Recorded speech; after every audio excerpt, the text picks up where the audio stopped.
السلام عليكم ورحمة الله وبركاته. إن الحمد لله نحمده ونستعينه ونستغفره ونسترشده ونستهديه ونؤمن به ونتوكل عليه ونتوب إليه، ونعوذ بالله تعالى من شرور أنفسنا ومن سيئات أعمالنا. من يهده الله فلا مضل له ومن يضلل فلن تجد له وليا مرشدا، ونشهد أن لا إله إلا الله وحده لا شريك له،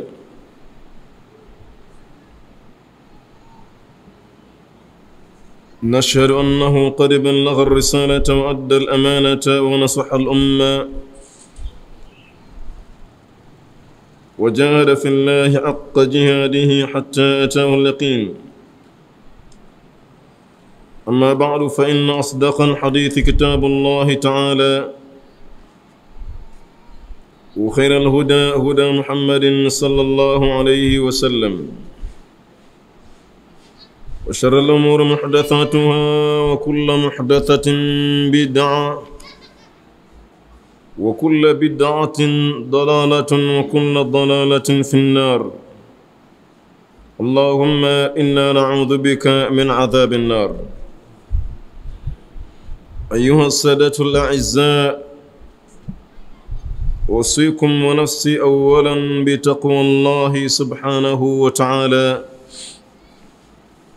Ndugu Waislamu, nakuhusieni katika jambo la kumcha Allah azza wa jal. Wasia huu ninatakiwa kuihusia nafsi yangu mwanzo juu ya jambo hilo la kumwogopa Allah subhanahu wa ta'ala. Katika kitabu chetu cha fiqhi tulikoma katika mlango ambao unazungumzia ar-radha'u, kunyonya kwa mtu au mtoto mdogo mpaka kijana ambaye anatakiwa yule ambaye anaishi naye katika mke wa mtu awe ni mharimu yake, anahitajika naye pia vile vile kunyonyeshwa. Lakini tukaona katika kunyonyeshwa kwake si kwamba labda pengine mtu mke huyo ndo atamkamatia ziwa amnyonyeshe kijana huyo, bal wataalamu wa fiqhi walisema ya kwamba mtu huyo atakamuliwa maziwa halafu apewe anywe mwenyewe. Leo insha Allah subhanahu wa ta'ala tutakuja katika mlango ambao unazungumzia al-hadana. Al-hadana hili ni neno la Kiarabu, na maana ya neno hilo kwa lugha ya Kiarabu ni kwamba alwalayatu ni usimamizi baada ya wanandoa kuachana. Mara nyingi hutokea ugomvi mkubwa kati ya wanandoa hao.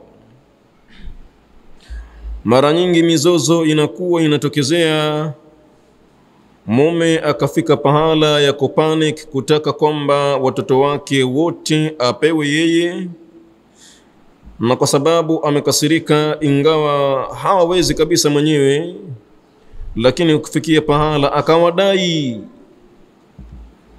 wakati mwingine mpaka kwa nguvu. Hatimaye ukaona watoto wanasambaratika, watoto wanateseka, ilhali ya kuwa wazazi wapo bado wako hai.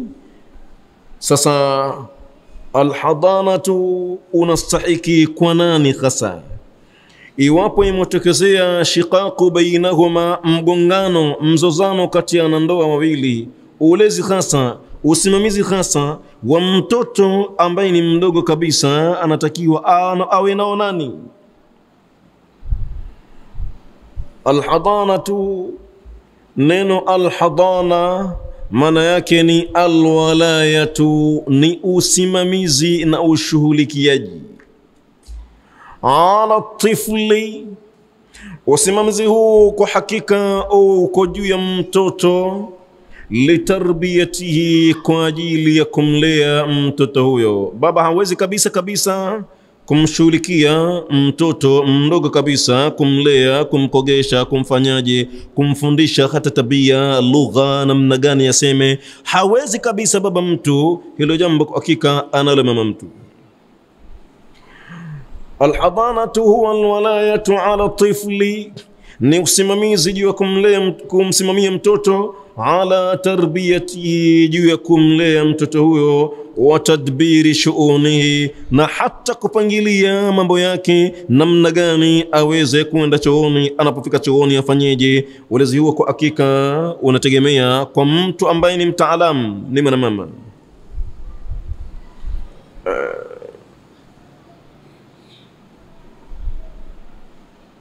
Tarbiyatu tifli ni kumlea mtoto fi marhalatin, katika daraja maalum, ma qabla dirasati. Hadana hii inakuwa kabla ya mwanzo kabisa mtoto hajaanza masomo. Bihadafi tanmiyatihi, kwa malengo kabisa. Hadana, neno hadana ni usimamizi wa mtoto katika kumlea kwake na kupangilia mambo yake katika marhala ya kabla ya kuanza kusoma mtoto huyo. Bihadafi tanmiyati, kwa malengo ya kumkuza kwake mtoto huyo, jismiyan, kiwiliwili chake kwanza. Mtoto mdogo kwa hakika ana kazi ya kulea.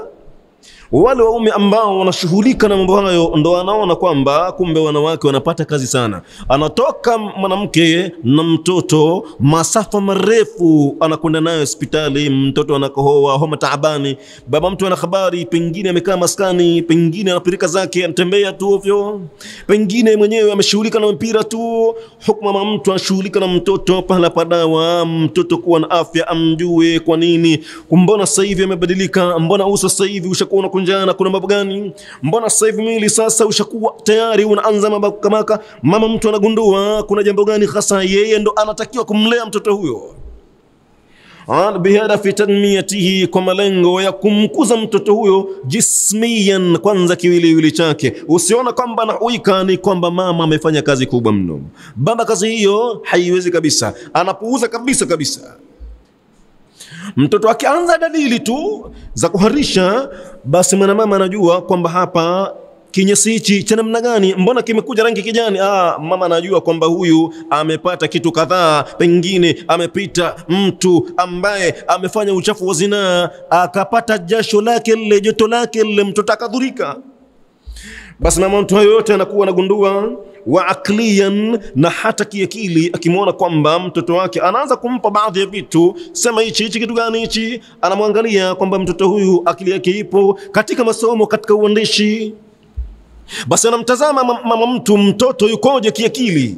Basi yeye ambaye anamlea taratibu kabisa, anamfundisha coaching za kuweza na namna gani kuweza kuinua mtu akili yake, wasihiyan fihi, na hata kiafya. Basi mama mtu anakuwa ndo mwenye kazi hiyo. Hilo ndio maana ya neno hadana. Tayib, falhadanatu awla biman. Sasa mambo hayo tuliyokuta kwenye neno hilo moja, hasa anastahili kushughulika nalo nani, katika baba au mama? Alhadanatu bitifli aula biltifli, hakika bora zaidi kwa mtoto mdogo kabisa kuweza kulelewa ummuhu, ni yule mama yake. Baba mtu kwa hakika hata kwa mkogesha kwake ile ashatoa kinyesi, baba mtu anaona taabu kabisa kumsafisha mwanawe binafsi mwenyewe anashindwa kabisa kumsafisha mtoto wake, au pengine analia ile kumsaidia mke wake nyumbani hawezi, anaona anapigwa makelele, anatoka kabisa nyumbani kama kupumzika, anaenda kupumzika msikitini au kwa jamaa yake. Hakadha ndivyo tulivyo sisi wanaume wengi, hususan ikiwa tumekosa mafunzo ya mjumbe Mwenyezi Mungu, hususan ikiwa tumekosa hapo, ama kwa hakika tunakuwa wanateseka sana wanawake hawa. Utamkuta mtoto mdogo kabisa kazeeka, mdogo kabisa mwenye hali yake kazeeka kwa sababu ya kwamba hana msaada kwa mume, hasaidii na lolote kabisa kwa upande wa malezi. Kwa hivyo al-aula bitifli, mtu ambaye anastahili zaidi kumlea mtoto hata kama mtaachana, mwanche kwanza mtoto ummuhu, mama yake ndio ambaye anastahili zaidi kumlea mtoto huyo.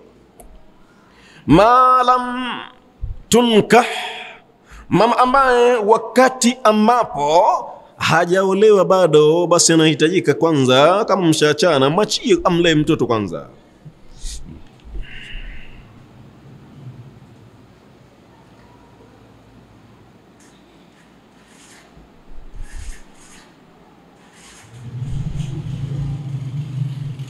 Naam, ma lam tunkahu, wakati ambapo mama huyo hajaolewa, na yaliwahi kutokea hayo wakati wa mtume mwenyewe, baada ya watu kugongana kidogo, basi anna mra'atan qalat, mmoja katika wanawake alisema kumwambia mtume, ya Rasulullah, ewe mjumbe wa Allah, inna ibni hadha, mwanangu huyu, kana batni lahu wi'aan, kwa hakika tumbo langu ilikuwa ndio chombo chake ambacho anaishi ndani ya tumbo langu, naumia sana. Mume kwa kuwa tushaachana, tushakirana, pakanishikilia kabisa, mtoto lazima mchukue yeye. Inna ibni hadha, mimi nakwambia mtoto wangu huyu, kanat batni, lilikuwa tumbo langu, lahu, kwa mwanangu huyu, wi'aun, ndiyo chombo ambacho anaweza kujihifadhia mwanangu huyu. Wa hijri lahu hawaun, na mapaya yangu ndiyo sehemu ya kuweza kuogelea, hakuna sehemu nyingine. Sikumuona baba mtu mimi akaja hapa akakaa kitako akamlea mwanawe, akatiwa kinyesi pale, akatiwa mkojo pale, sikumuona kabisa. Hayo yote yalikuwa yanatokea kwenye mapaja yangu mimi. Inakuwaje leo kunilazimisha kwamba achukue mwanawe? Sikubali mimi bwana, ya Rasulullah, mmekuja kwako unitolee ufafanuzi wa jambo hili. Wafadi lahu saqaun, na maziwa yangu, machachu yangu mimi kwa mtoto wangu huyu ilikuwa ndiyo cha kinywaji chake, hakuna kinywaji kingine. Mbona hakuinuka mwanamume akasema kwamba nakunyonyesha mwanangu? Hakuinuka hata siku moja.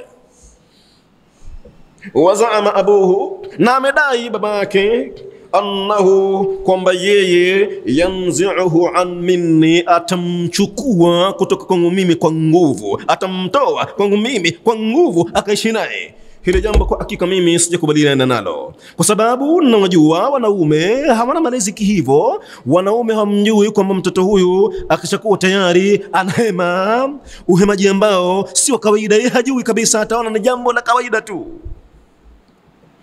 Basi abuhu, baba mtu yeye, zaama annahu, amedai kwamba yanzi'uhu minni, atamuondoa kwangu mimi kwa nguvu, atamchukua kwa nguvu kabisa bila mimi mwenyewe kuridhika. Faqala, mtume akasema kumwambia mama huyo, anti, poa mama, wewe kwa hakika ahaqu bihi, unastahiki zaidi kwa mtoto huyo, wacha habari za mume. Ma lam tunkihi, kwa muda ambao hujaolewa bado, ishi naye kwanza mtoto wako. Mume huyu hana falsafa ya kuweza kumlea mtoto huyo, basi nakupa ruhusa kaa naye. Basi al-aula bitifli, jambo la stahiki zaidi kumlea mtoto ummuhu, mama yake. Kwa hiyo na sisi, iwapo itatokea bahati mbaya ya kugongana na haki zetu, Isiwe tena kwa lazima kupelekana mapolisi mahakamani kwamba mimi ninahitaji watoto wangu, ikawa ugomvi, aibu mtaani. Hapana, al-aula bitifli ummuhu, mtu ambaye anastahili zaidi kumlea mtoto ni yule mama yake, ma lam tunkah, muda ambao mama huyo hajaolewa bado. Thumma al-khalatu, ikisha baada ya kuwa ashaolewa kabisa, anaweza kumchukua shangazi yake. Mtu anaweza kumpeleka mtoto huyo kwa shangazi yake. Thumma al-abu, ikisha daraja ikifikia, hakuna wasiwasi, mtoto atamtafuta baba yake popote pale yalipo, atamhitaji, atakuja tu baadaye. Haraka za nini? Unajitia haraka, wala malezi unayo. Thumma al-abu, ikisha baada ya hapo atamchukua baba mtoto huyo. Thumma yuayinu al-hakimu, ikisha baada ya hapo atatoa bayana hakimu wa mji au hakimu wa nchi, ikiwa ni qadhi, ikiwa ni nani, min al-qarabati, katika wale ambao watu wa karibu. Man raa, ikiwa hao wote kwa hakika hawapo, atatazama hakim min al-qarabati, katika ile familia yake ya karibu mtoto huyo. Man raa, lakini yule ambaye atamuona hakim kwa mtazamo wake wa kidini, fihi, atakapoona kwa katika familia hiyo kuhusu mtoto huyo, salahan, akimwona kwamba katika watu wa karibu wa familia yake yuko ambaye mwenye mwelekeo wa dini, huyo ndiye ambaye anastahili kabisa kumpeleka mtoto huyo kwake, kwa sababu ni dhamana kubwa. Akipotea ni kwamba atakuja kuulizwa mbele Allahu Azza wa Jalla, kwa nini ukapoteza amana yake huyu? Kwa nini ukapoteza malengo ya mtoto huyu? Kwa nini ukamchafulia mambo yake ya dini huyu? Kwa nini ukumsomesha huyu? Kwa nini kadha kadha? Masala tele, masala chungu nzima. Kwa hivyo angalie kabisa hakim, nani katika watu ambao wanaweza kumlea mtoto huyu akiwa na akhlaq za kidini.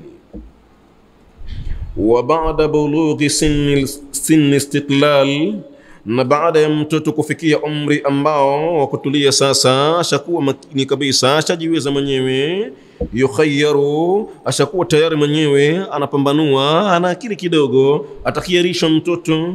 Yukhayyaru sabiyu, hapo sasa baada ya kuwa ashajiweza sasa,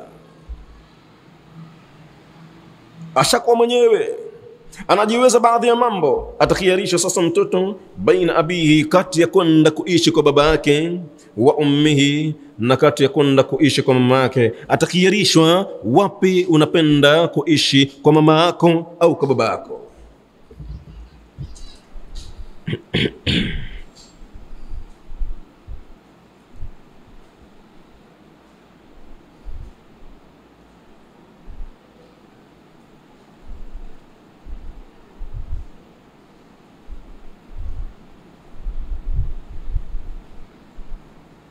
طيب فإن لم يوجد,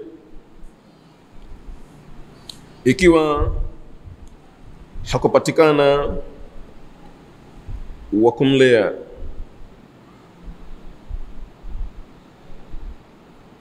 katika baba au mama au katika jamaa wa karibu, au mama tayari ashaolewa na mume pengine hataki kabisa kabisa alamuoa, hataki watoto ambao si wa kwake, basi fa illam yujad, ikiwa hakupatikana kabisa ambaye wa kumlea mtoto huo, akfalahu, atamchukua mtoto huo na kumdhamini na kumlea, man kana lahu, yule ambaye kwa mtoto huyo fi kafalati, iwapo atamchukua mtoto huo katika dhamana yake, maslahatun, kuna maslahi, kuna faida ambayo itapatikana mle, sio faida ambayo itakuwa ni ya kihuni, mtoto akitoka pale ni muhuni kabisa.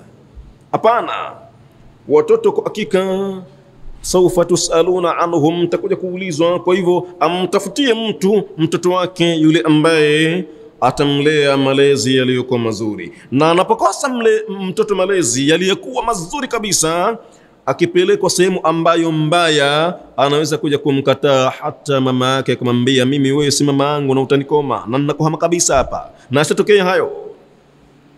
Mwanamali mzima kabisa anamtamkia mama yake, we kazi mashungi tu, kazi manikabu tu, kila kitu, kila siku Qur'ani tu, mimi sipendi mambo hayo. Anahama kabisa shamba, anakuja mjini hapa.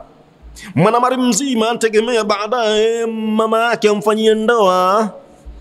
Kwa nini yametokea hayo? Kwa sababu malezi yamekosekana kwa upande wa baba, na kwa upande wa bibi wa upande wa baba malezi yamekosekana. Anapewa kichwa kabisa, kielekezo na mama yake mambo ya dini, anakimbilia kwa baba mtu anamweka kwa bibi yake, hatimaye mtoto anaharibika. Hayo kwa hakika tunayakuta, mwisho nimeyakuta juzi. Mama mtu analalamikia kuhusu mwanawe mwari, anamwambia mimi nataka unachie uhuru wangu, na nakwambia hupati mtoto mwingine mwanamke zaidi yangu mimi, utazama gana dume tu, utajitambua mwenyewe, na mimi ndo kabisa nakuondoka, nahama hapa kabisa, nikuone mambo yako hayo kila saa, mashungi Qur'ani kitu gani? Basi kwa hakika mtu fa illam yujad, ikiwa hakupatikana mlezi ambaye atamlea malezi ya kheri, akfalahu man, atamlea mtoto huyo, kana lahu fi kafalatihi maslaha, lazima mpeleke katika sehemu ambayo mtoto atapata maslahi. Sio mpeleka mtoto kule kuna keram, kule ma TV, kuna wasanii kule wanakata, wanademka uwanjani kabisa kiume, anaona mtoto yale, baadaye na yeye siku 2-3 anaigiza, utamuona kabisa majiani anademka uwanjani kabisa, anakwenda kama anavyokwenda wasanii, nyimbo zote mtoto anazijua kabisa, akaenda skuli hafahamu, madrasa ndo kabisa. Tayeb,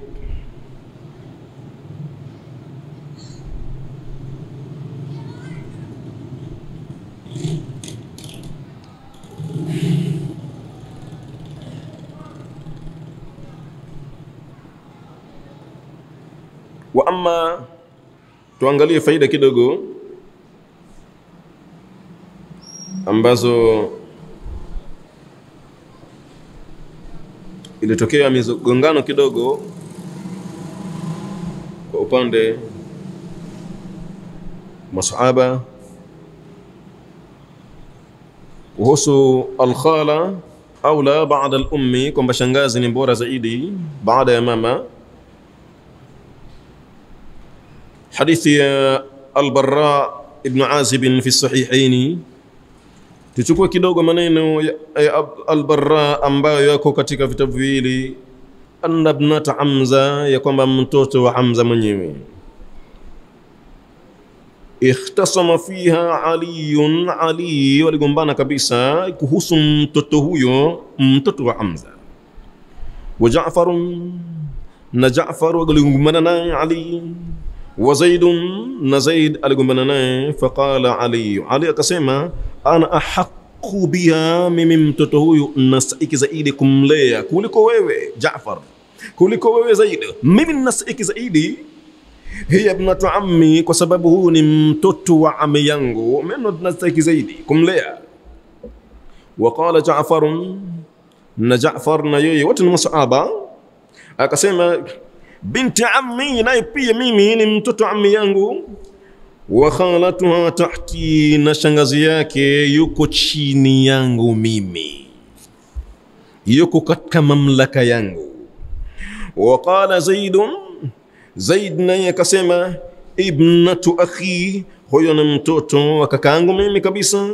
Faqada biha, basi mtume akaamua. Faqada biha Rasulullah, mtume akaamua kwa mtoto huo, li khalatiha, kumpa shangazi yake kabisa.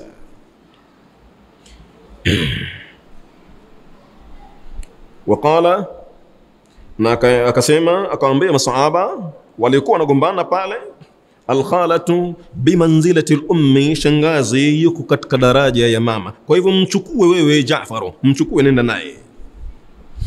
Ilibidi pale Ali akose kabisa na Zaidu amkose mtoto huyo.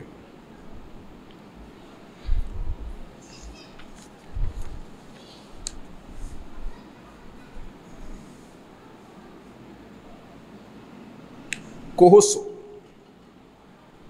kuhiarishwa mtoto kati ya baba yake baada ya kuwa tayari ashakuwa na umri sasa wa kuweza kujiweza kidogo mwenyewe, Hayo yote kwa hakika yanazungumzwa, kila lilozungumzwa huko nyuma basi linazungumzwa kwa dalili yake. Miongoni mwa hizo At-Tirmidhi amesema anna an-nabiy sallallahu alayhi wasallam, mtume rehma za Allah zimendena na pia, khayyara ghulaman, alimkhiyarisha mtoto kabisa, baina abihi wa ummihi, kati ya kwenda kwa baba yake au kwa mama yake, wapi anapenda mwenyewe. Na mtoto binafsi ataangalia, anaangalia lugha za baba zikoje, na anaangalia tabia za baba zikoje, na anaangalia lugha za mama na tabia za mama zikoje. Anachagua kule anakoona kwamba huku kuna lugha ambazo ni nzuri.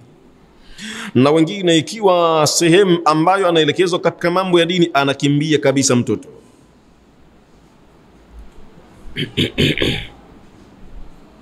Tayeb, tuingia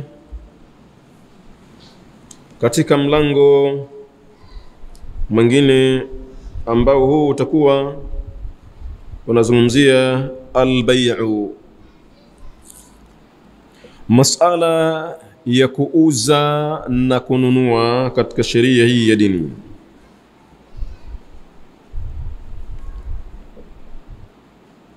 Kitabu al-bay'i, sehemu iliyokusanya mambo ya kuuza na kununua. Al-mu'tabaru fihi, kinachozingatiwa katika mambo ya kuuza na kununua. Bei, mnapouziana kitu, kinachozingatiwa zaidi. Mujarradu taradi, ni ile kuridhiana watu moja kwa moja pale, kila mmoja katika muuzaji na mnunuaji aridhike katika lile ambalo anafanyiwa na mwenzake.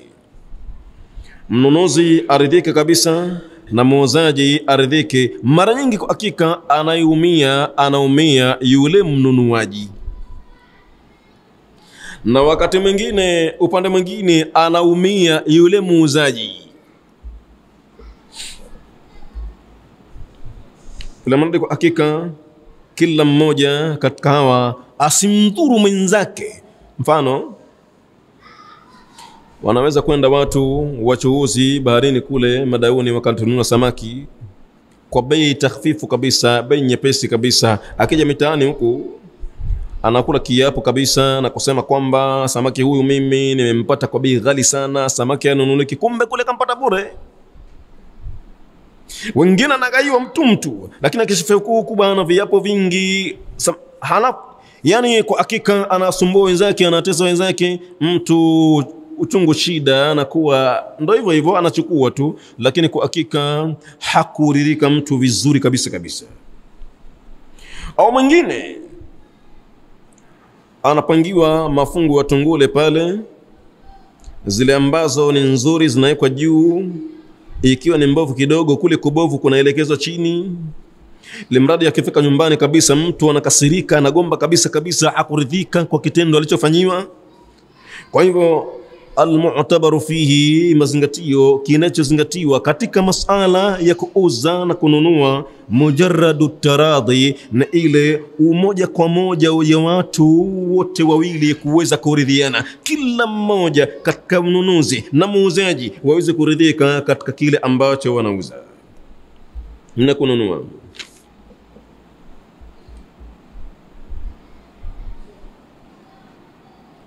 Walau biisharatin, hata kama kwa ishara fulani kuashiria, man qadara ala nutqi, kwa yule ambaye ana uwezo wa kutamka, hata kama ataashiria kwamba mimi kwa hilo nimeridhika, hata kama ataashiria hivyo. Wala yajuzu, na wala haifai kabisa bai'ul khamri, kuuza vitu ambavyo vinalewesha, vinaondoa akili ya mwanadamu kumpeleka pahala pengine, akawa hana ubinadamu tena. Akawa sasa anapita majiani ya kiropokwa tu, anavua nguo kabisa mbele ya kadamu nasi. Unamharibu akili mtu. kuuza vitu kama hivyo kwa hakika la yajuzu, haifai kabisa. Na kwa kuwa haifai, hata kile unachokipata pia hakifai vile vile. Hatimaye watu biashara zao ni ulevi kabisa. Hatimaye watu biashara zao ni mirungi, biashara zao ni bangi, tena zina watu wakubwa biashara hizo ambazo zinatembezwa mitaani kuharibiwa vijana wetu, kuharibiwa watoto wetu wa kike. Basi wala yajuzu bai'ul khamri, wala haifai kabisa kabisa kuuza ulevi, wal maitati, na kitu kilicho kufa, mnyama ambaye tayari ashakufa, hairuhusiki kabisa kabisa tena wewe kwenda kumchinja halafu ukaona kwamba watu wa mjini ni wapumbavu sana, peleka buchani hiyo mjini. Gombe tayari lishakufa, basi linachinjwa kabisa kabisa, hatimaye linaenda kuwekwa kwenye freezer mapema asubuhi saa 10 usiku, linatolewa shamba kabisa, linaletwa mjini huku kuuza sokoni au kwenye mabucha mle, tena kwa bei rahisi. Mtu ananunua halafu anakuja kuwauzia Waislamu ndani ya bucha. Haya kwa hakika anatokea sana kabisa. Watu washenzi sana kabisa. Watu kazi yao ni kupeleka mkono kinywani pasina kuangalia kwamba hili ni halal, hili ni haram, hili limezungumzwaje kisheria, ili mradi mtu apate tu. Basi kwa hakika wal maitati, hususan hawa watu ambao wanauza kwenye supu hawa na kwenye mabucha, basi utazikuta nyama kidogo haziko makini, na wakati mwingine mnyama tayari ashakufa, ashaoza, ananuka sasa hivi, basi bado mtu anachukua anaenda kuuza kabisa, kuwauzia wanadamu. Basi wal maitati, na kuuza mnyama ambaye tayari ashakufa, wal khinziri, na kuuza nguruwe. Hilo jambo kwa hakika kwenye sheria hii ya dini ni marufuku kabisa, halifai. Wal asnami, na kuuza masanamu,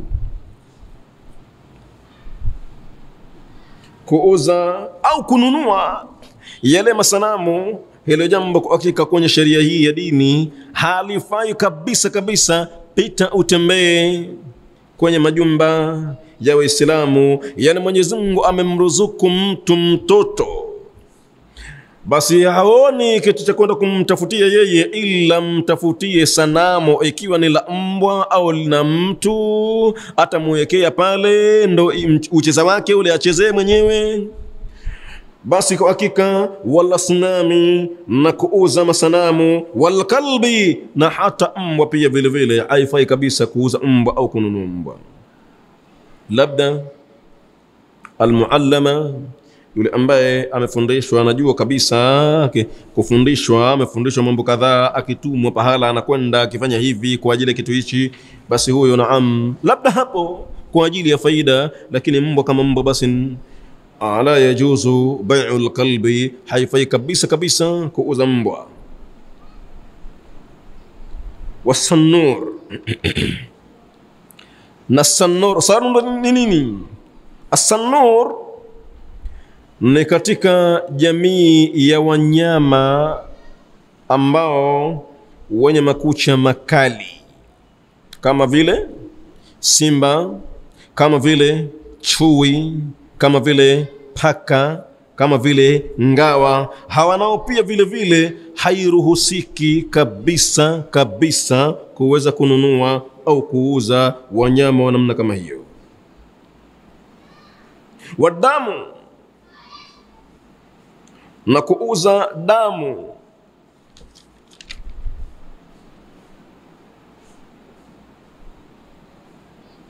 na kuuza damu. Hilo jambo kwa hakika halifai katika sheria hii ya dini. Hakuna kabisa kabisa watu kuuziana damu.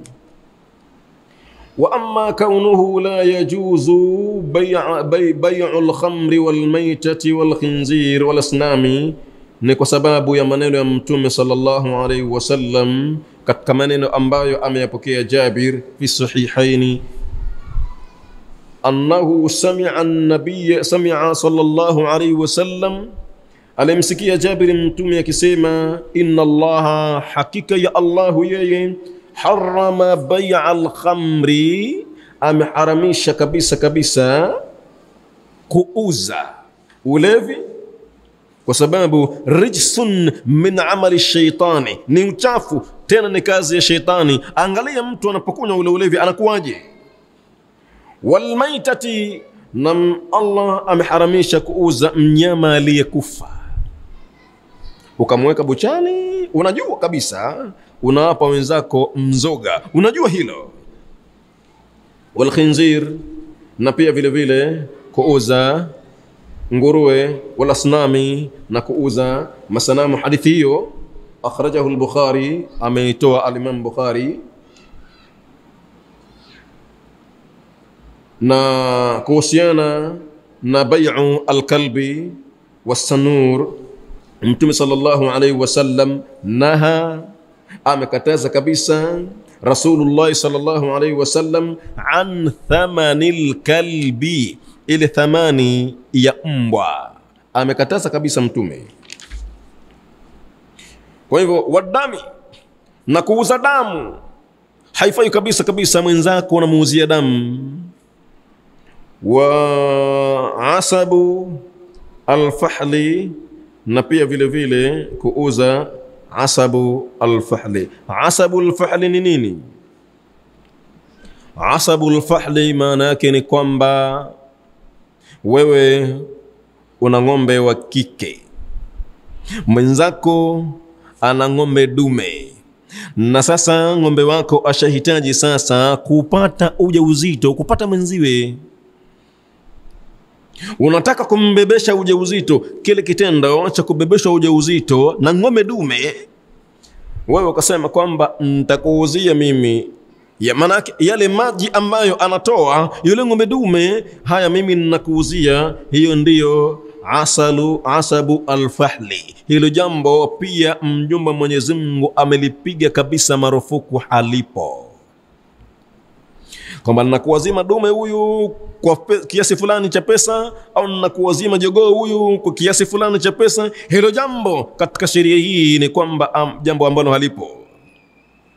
Tayib, wa kullu haramin, na yote hayo ni haramun. Yote hayo kwa hakika yamepigwa block, yamezuiliwa na mjumbe wa Mwenyezi Mungu, kwa sababu ndani yake kuna madhara yatapatikana kwa mmoja katika wawili. Wa fadlul ma'i, na ziada ya maji, yani palikuwa na maji pahala, halafu wewe ukenda ukawazuia pahala hapo watu wasipate maji, au pengine wale ambao wana wanyama wao wasijakaleta wanyama wao pale, liannahu, kwa sababu idha mana fadla al-ma'i, atakapozuia mtu ile sehemu ambayo wanapata watu maji, maana ni kwamba huenda albadwi, mtu wa shamba pengine mathalan, idha ja'u, watakapokuja na nyama wao katika sehemu ambayo pana maji pale, pana kisima pale, wewe ukawazuia, au pana mto ukasema kwamba uzuie, uzingirishe uzio wasipate watu, hilo jambo kwa hakika pia mjumbe wa Mwenyezi Mungu amelikataza, ni kwamba halipo. Kwa nini unazuilia wenzako maji? Tayib,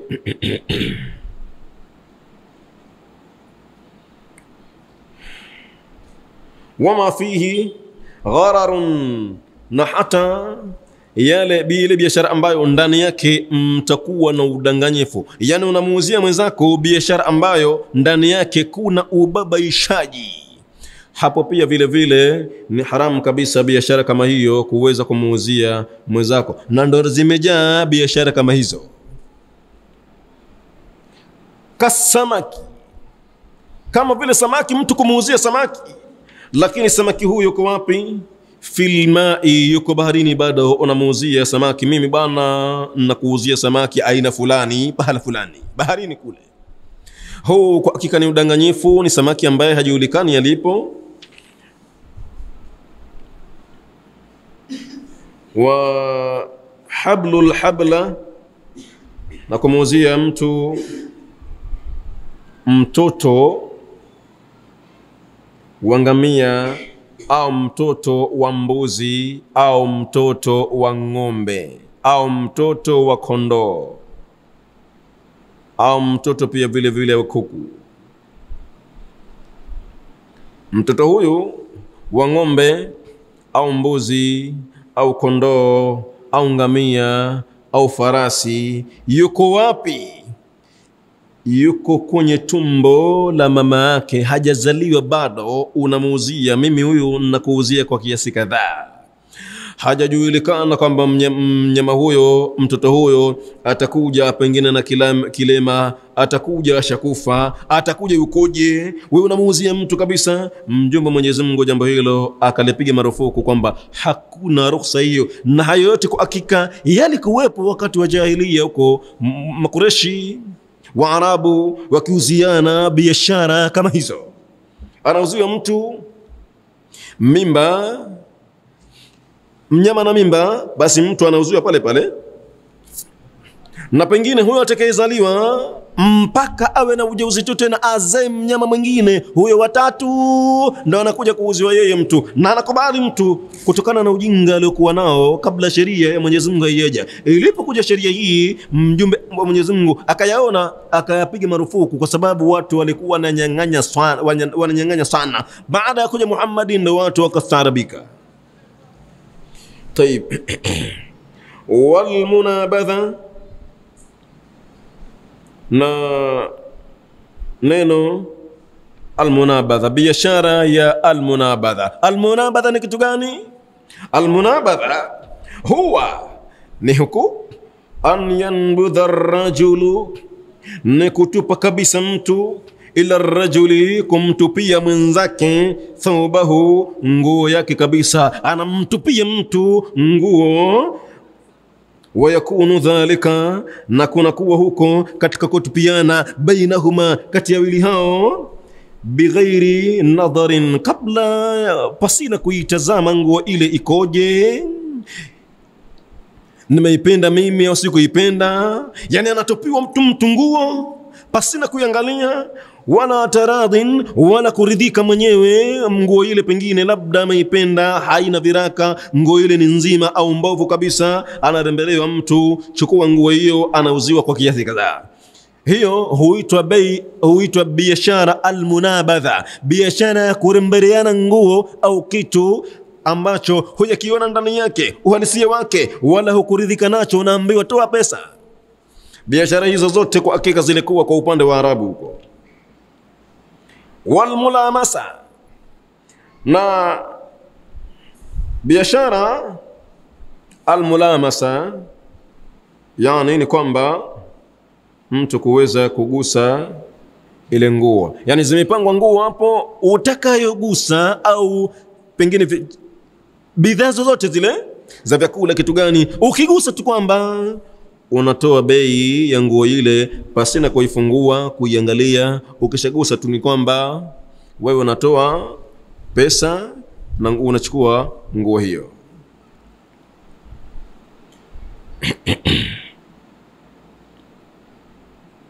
Wama fi dhar'i, na yale ambayo yamo katika dhar'i. Maanake ni nini? Yale ambayo yako katika dhar'i, yani maziwa. Anakwambia mimi nakuuzia maziwa haya ambayo yako kwenye kile kiwele cha ule mbuzi au ng'ombe au kondoo au ngamia. Anakuuzia mtu kiwele kile, maziwa yake yale yamevimba, anaona mtu ametuna kabisa, anakwambia nakuuzia yale pengine ndo maumbile yake tu, ukikamua hamna lolote. Hilo lolo pia biashara kama hiyo mjumbe Mwenyezi Mungu ameikataza kabisa kabisa. Wal abidu,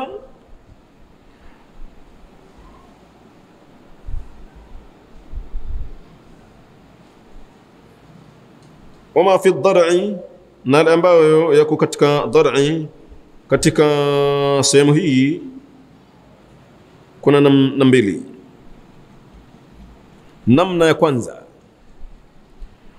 an yabi'a al-labanu fi ad-dar'i, ni mtu kuyauza maziwa ambao bado yako kwenye kile kiwele cha ule mnyama mwenyewe, hayatolewa bado, ma'al hayawani, lakini anayauza maziwa haya pamoja na yule mnyama mwenyewe, tabi'an lahu, mnyama huyu au maziwa hayo yakiwa na mfuata huyu mnyama inda al-bay'i, wakati wa kuuzwa kwake mnyama huyo. Sura kama hii, basi ikiwa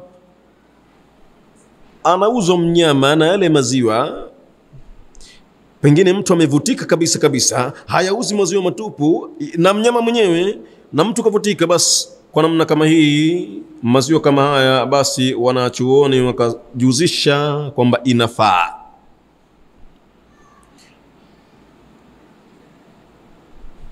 Namna ya pili, an yabi'a al-laban, ni mtu kuyauza maziwa. Pengine ameambiwa huyu ng'ombe ni ng'ombe maziwa kabisa, na akimwangalia ni ng'ombe maziwa kweli, na akiangalia kile kiwele chake anaonyesha kweli kabisa. An yabi'a al-laban, ni mtu kuuza maziwa fi ad-dar'i, akiwa yamo kwenye kile kiwele chake, munfaridan, lakini akiwa yamepekeka kabisa, anil hayawani, na mnyama mwenyewe. Namna kama hii ndio ambayo inazungumzwa hapa, wama fi ad-dar'i, na yale ambayo yako maziwa ambayo yako kwenye kiwele chake, hayamfuati mnyama mwenyewe, hauzi na mnyama mwenyewe, yanauzwa maziwa peke yake kabisa na hajatolewa bado. Uuzaji kama huo pia ni haram kabisa kabisa kwenye sheria ya dini. Wal-abdu al-abiku, na kuweza kumuuza mtumwa ambaye al-abiku. Al-abiku ni nini? Maana yake ni kwamba amekimbia kwa mfalme wake, amekimbia kwa bwana wake mtumwa huyo, pasina tatizo lolote lile ambalo labda linamsaikia yeye akimbie kwa mtumwa wake, na akawa kabisa akakimbia kumtii mtumwa wake huyu kabisa kabisa, haifai kabisa kumnunua mtumwa wa namna kama hiyo. Wal abidul abiku, na kuuza mtumwa ambaye anamkimbia bwana wake pasina kosa lolote lile, ni basi tu hataki kumtumikia mtumwa kama huu. Ikiwa ni wakati wa watumwa, pametokezea vita vya Uislamu na makafiri vya kisheria kabisa kabisa, pakapatikana mateka, wale wanakuwa ni watumwa kabisa kabisa, basi katokea akapatikana mtumwa akawa anataka anunuliwe, lakini amekimbia kwa bwana wake. Mtumwa kama huyu kabisa haifai kabisa kumnunua. Wal maghanimu, na hata ngawira zinapotokea haifai kabisa kununua, hata tukusama, mpaka zigawiwe, kila mmoja apewe chake, auze cha kwake, mtu asiuze cha mwenzake.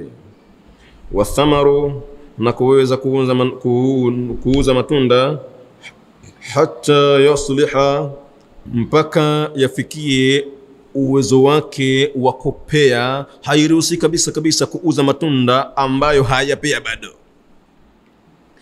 Biashara hizi ndizo ambazo zilizotapakaa mjini na mashamba.